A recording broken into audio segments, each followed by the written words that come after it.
Hi, this is Andre, and thanks for checking out Synthosophy. Synthosophy is integrating the wisdoms of history, based on fact and truth, into present culture.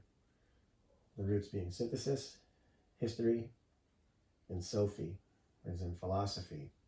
Sophie, the Greek root meaning wisdom, knowledge. Today we're going to be talking about chapter 26, Yin and Yang, and more specifically, Yin and Yang in Buddhism, and how they might relate to our polarized society today.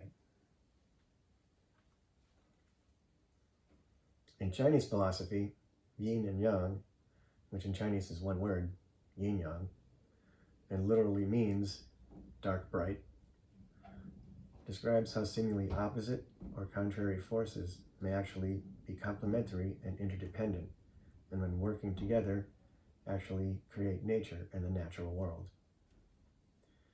Yin and Yang can be thought of as complementary rather than opposing forces that interact to form a dynamic system in which the whole is greater than the sum of its parts, Gestalt. Everything in nature has both yin and yang aspects. For instance, shadow cannot exist without light, left cannot exist without right. The yin-yang symbol shows a balance between two opposites, with a portion of the opposite element in the middle of the other. Let's consider masculinity and femininity in terms of yin and yang. Masculinity is a set of attributes, behaviors, and roles associated with men. Traits traditionally viewed as masculine include courage, independence, assertiveness, restricted emotions, self-reliance, and pursuit of achievement and status. Femininity is a set of attributes, behaviors, and roles associated with women. Traits traditionally cited as feminine include empathy, sensitivity, caring, compassion, nurturance, and providing assistance and support in times of stress.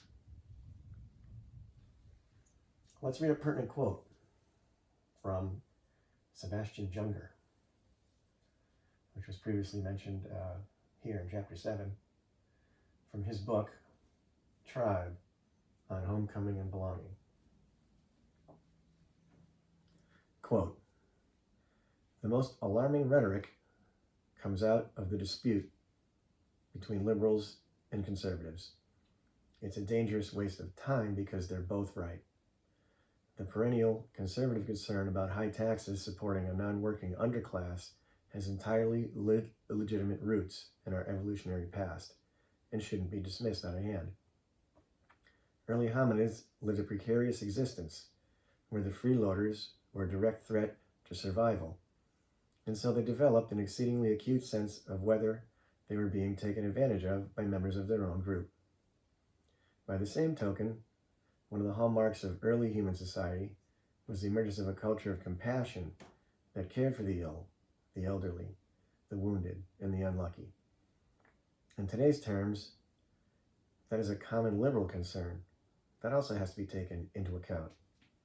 Those two driving forces have coexisted for hundreds of thousands of years in human society, in the tribe, and have been dutifully codified now in this country as a two-party political system.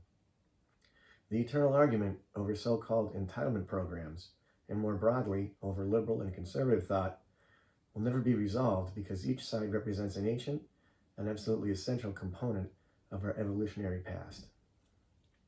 End quote.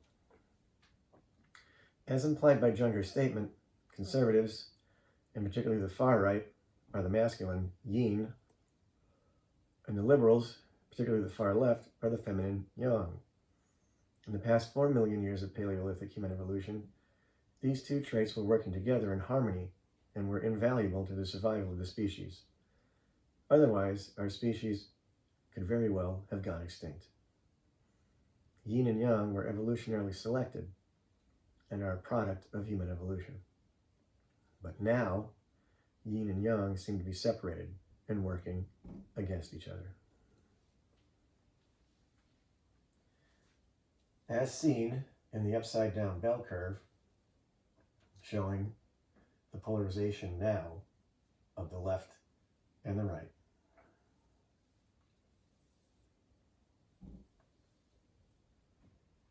Buddhism began in ancient India around the 5th century BC, founded by Siddhartha Gautama, the Buddha, on his teachings about ending suffering and achieving enlightenment.